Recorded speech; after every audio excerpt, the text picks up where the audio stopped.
Om Swastiastu. Jadi terima kasih atas kesempatan yang sudah diberikan kepada kelompok kami.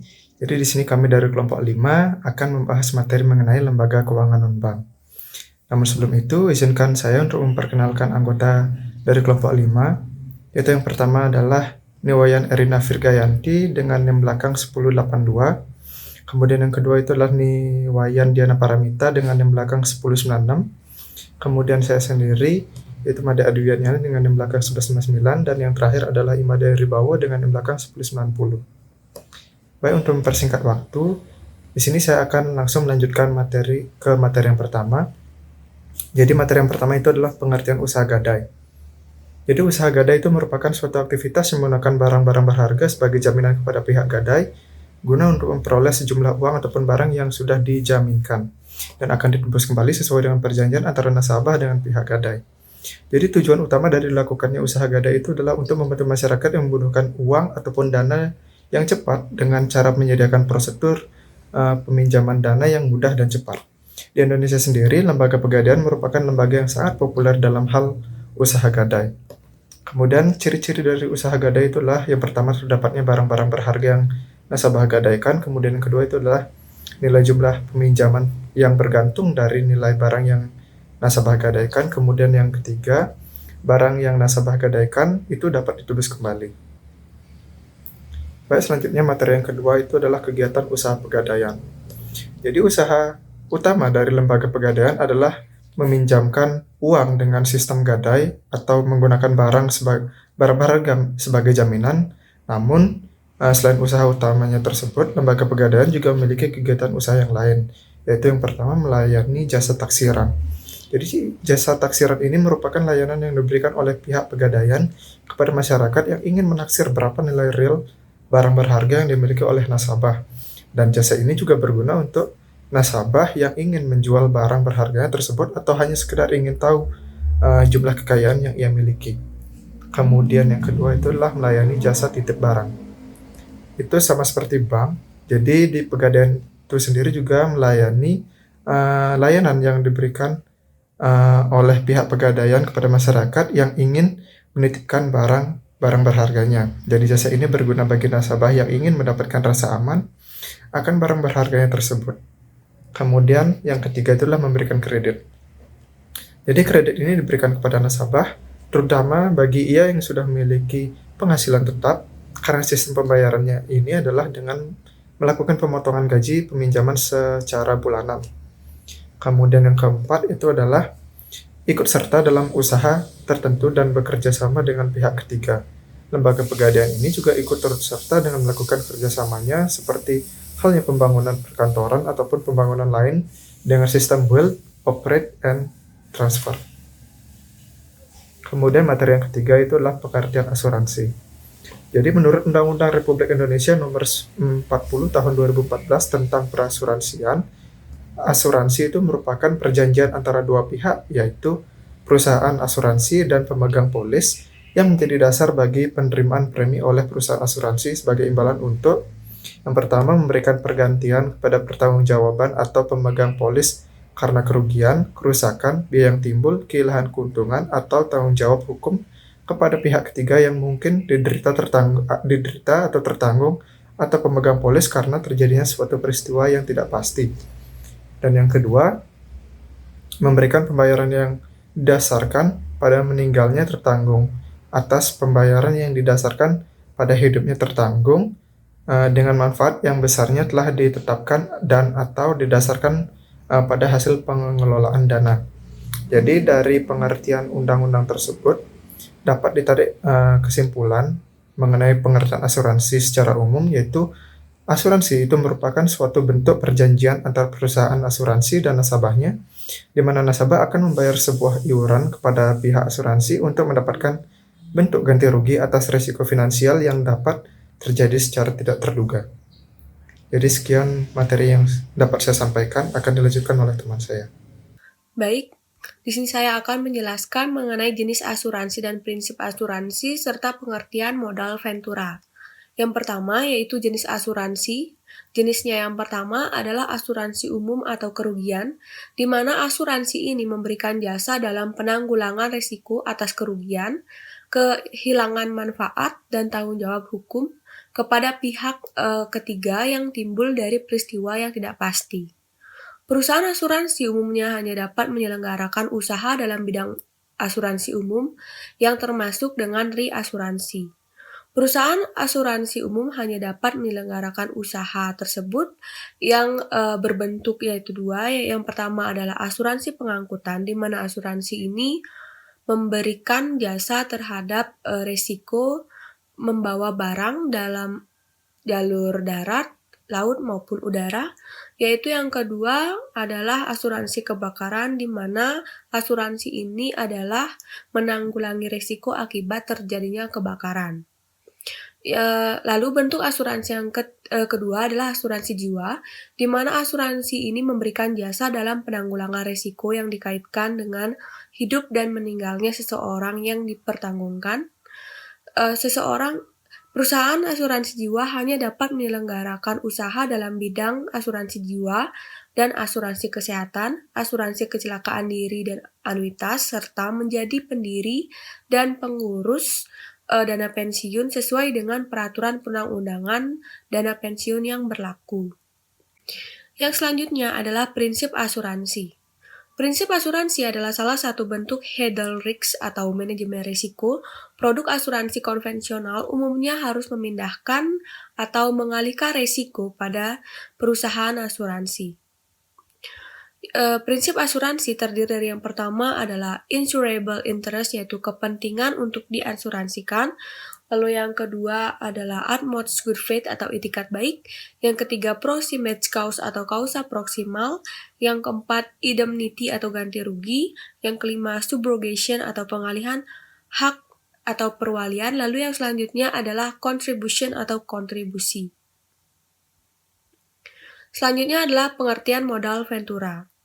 Istilah ventura berasal dari kata venture yang memiliki arti harfiah sesuatu yang mengandung risiko dan atau dapat pula diartikan sebagai usaha. Jadi modal ventura atau venture capital adalah modal yang ditanamkan pada usaha yang mengandung risiko. Modal ventura merupakan pembiayaan yang memiliki risiko tinggi. Pembiayaan modal ventura berbeda dengan bank yang memberikan pembiayaan berupa pinjaman atau kredit. Karena modal ventura memberikan pembiayaan dengan cara melakukan penyertaan langsung ke dalam perusahaan yang dibiayainya. Perusahaan yang memperoleh biaya modal ventura disebut sebagai perusahaan pasangan usaha atau PPU atau investee company. Instrumen lain yang dapat digunakan dalam rangka modal ventura adalah obligasi konversi atau convertible bond yang memiliki hak opsi untuk ditukarkan dengan saham PPU. Umumnya, pembiayaan modal ventura hampir selalu disertai dengan persyaratan keterlibatan dalam manajemen PPU yang biasanya disepakati dengan perjanjian modal ventura. Di Indonesia sendiri, jangka waktu tersebut menurut Kepres nomor 61/1988 adalah sudah harus diinvestasikan maksimum selama 40 tahun. Baik, demikian yang dapat saya sampaikan, akan dijelaskan oleh rekan saya. Baik, di sini saya Aribawo dengan NIM 1090 akan melanjutkan presentasi dari teman saya mengenai materi yaitu jenis pembiayaan dan sumber-sumber dari dana modal ventura. Langsung saja, yang pertama mengenai jenis pembiayaan modal ventura. Terdiri dari 3. Yang pertama yaitu penyertaan modal langsung. Penyertaan modal langsung ini merupakan penyertaan modal ventura pada perusahaan pasangan usaha dengan cara mengambil sejumlah tertentu dari saham perusahaan pasangan usaha yang bersangkutan. Yang kedua, pembiayaan dari semi-equity financing. Pembiayaan dalam bentuk semi-equity dilakukan dengan membeli obligasi konversi atau convertible bond yang diterbitkan oleh perusahaan pasangan usaha. Pembiayaan yang ketiga ada pembiayaan bagi hasil. Usaha yang akan dibiayai tidak berbentuk badan hukum atau syarat-syarat yang harus dipenuhi untuk penyertaan langsung belum atau tidak dipenuhi oleh PPU. Bentuk instrumen pembiayaan ini menekankan pada aspek bagi hasil dari keuntungan yang diperoleh dari usaha yang dibiayai. Selanjutnya ada sumber-sumber dana modal Ventura. Yang pertama dari investor perorangan atau perseorangan. Yang kedua ada investor institusi. Yang ketiga ada perusahaan asuransi dan dana pensiun. Yang keempat ada perbankan. Kelima dan terakhir adalah lembaga keuangan internasional. Baik, untuk materi selanjutnya yaitu perusahaan dana pensiun.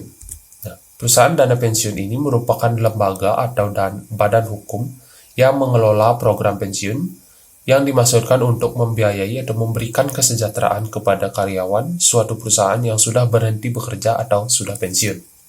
Nah, tujuan dana pensiun ini dibagi menjadi 3, yaitu yang pertama kewajiban moral. Merupakan perusahaan mempunyai kewajiban moral untuk memberikan ras aman kepada karyawan pada saat mencapai usia pensiun. Tujuan yang kedua yaitu loyalitas. Dengan diadakannya pensiun atau program pensiun, karyawan diharapkan akan mempunyai loyalitas terhadap perusahaan tersebut. Yang ketiga, tujuannya yaitu kompetensi pasar tenaga kerja. Dengan memasukkan dana pensiun dalam suatu perusahaan, maka akan meningkatkan kinerja ataupun kualitas dari sumber daya manusia tersebut. Selanjutnya yaitu manfaat daripada dana pensiun ini. Nah, manfaat pensiun pada prinsipnya berkaitan dengan usia di mana peserta berhak untuk mengajukan pensiun dan mendapatkan manfaat daripada pensiun tersebut.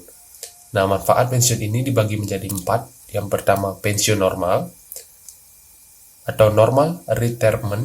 Yang kedua, pensiun dipercepat atau early retirement. Yang ketiga ada pensiun ditunda, deferred retirement. Dan terakhir ada pensiun cacat atau disabled retirement. Baik, sekian dari saya. Baik, terima kasih atas kesempatannya. Di sini saya akan melanjutkan presentasi dari rekan saya. Saya akan menjelaskan mengenai jenis-jenis dan sistem pembayaran dana pensiun. Pertama, saya akan menjelaskan mengenai jenis-jenis dana pensiun, di mana dana pensiun dikelompokkan menjadi 2, yaitu berdasarkan program dan berdasarkan penyelenggara. Berdasarkan program, dana pensiun dibagi kembali menjadi 2 jenis, yaitu dana pensiun manfaat pasti dan dana pensiun iuran pasti. Dana pensiun manfaat pasti memberikan manfaat pasti kepada pesertanya melalui besaran dana pensiun yang sudah ditentukan di awal dan berasal dari potongan gaji karyawan saat masih bekerja dan ditambah dengan dana dari pemberi kerja. Kelebihan dari program pensiun manfaat pasti yaitu lebih menekankan pada hasil. Manfaat pensiun ditentukan terlebih dahulu, mengingat manfaat dikaitkan dengan gaji karyawan, serta karyawan lebih dapat menentukan besarnya manfaat yang akan diterima pada saat mencapai usia pensiun. Sedangkan kelemahan pada program pensiun manfaat pasti yaitu perusahaan menanggung risiko atas kekurangan dana apabila hasil investasi tidak mencukupi dan relatif lebih sulit untuk diadministrasikan. Yang kedua yaitu program pensiun iuran pasti. Program pensiun yang iurannya ditetapkan dalam peraturan dana pensiun dan seluruh iuran serta hasil pengembangannya dibukukan pada rekening masing-masing peserta sebagai manfaat pensiun. Kelebihan dari program pensiun iuran pasti yaitu pendanaan atau biaya atau iuran dari perusahaan lebih dapat diperhitungkan atau diperkirakan. Karyawan dapat memperhitungkan besarnya iuran yang dilakukan setiap tahunnya serta lebih mudah untuk diadministrasikan. Sedangkan kelemahannya yaitu penghasilan pada saat mencapai usia pensiun lebih sulit untuk diperkirakan dan karyawan menanggung risiko atas ketidakpastian masa kerja yang telah dilalui karyawan. Selanjutnya yaitu berdasarkan penyelenggara, dana pensiun dibagi menjadi 2, yaitu dana pensiun pemberi kerja dan dana pensiun lembaga keuangan. Dana pensiun pemberi kerja merupakan program pensiun yang didirikan oleh pemberi kerja atau perusahaan yang nantinya akan diberikan secara langsung kepada karyawan setelah memasuki usia pensiun. Sedangkan dana pensiun lembaga keuangan merupakan program pensiun yang didirikan oleh bank atau perusahaan asuransi jiwa bagi masyarakat umum, baik karyawan maupun pekerja mandiri. Selanjutnya yaitu saya akan menjelaskan terkait dengan sistem pembayaran manfaat pensiun, di mana ada dua jenis pembayaran dana pensiun yang biasa dilakukan oleh perusahaan, baik untuk program pensiun manfaat pasti maupun program pensiun iuran pasti. Ketentuan ini sesuai dengan Keputusan Menteri Keuangan nomor 340-KMK-017-1998 tanggal 13 Juli 1998. Yang pertama yaitu pembayaran secara sekaligus atau lump sum, di mana peserta berhak untuk memilih pembayaran manfaat pensiun secara sekaligus apabila total dana pensiun setelah dikenakan pajak berjumlah kurang dari atau sama dengan 500 juta, atau jika total dana peserta setelah dikenakan pajak berjumlah di atas 1.500.000.000, di mana pembayaran secara sekaligus yang dimaksud hanya pembayaran yang menjadi selisih lebih dari manfaat pensiun yang diterima setelah dikurangi 1.500.000.000. Yang kedua yaitu pembayaran secara berkala atau annuity. Apabila total dana peserta setelah dikenakan pajak berjumlah di atas 500 juta sampai dengan 1.500.000.000, maka manfaat pensiun akan dibayarkan secara bulanan melalui pembelian produk anuitas di perusahaan asuransi jiwa. Jika ingin manfaat pensiun secara sekaligus, dibatasi maksimal 20%.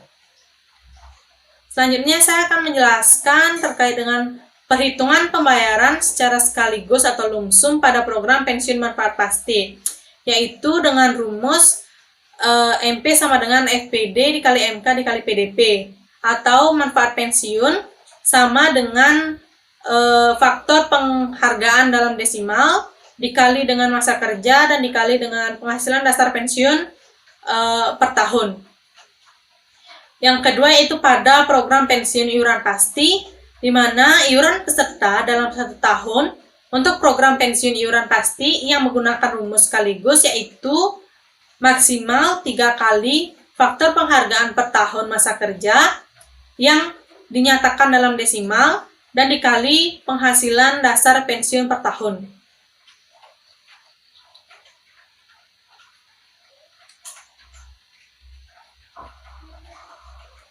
Dalam hal manfaat pensiun, dihitung dengan menggunakan rumus sekaligus, besar faktor penghargaan per tahun masa kerja tidak boleh melebihi 2,5% dan total manfaat pensiun tidak boleh 80 kali penghasilan dasar pensiun.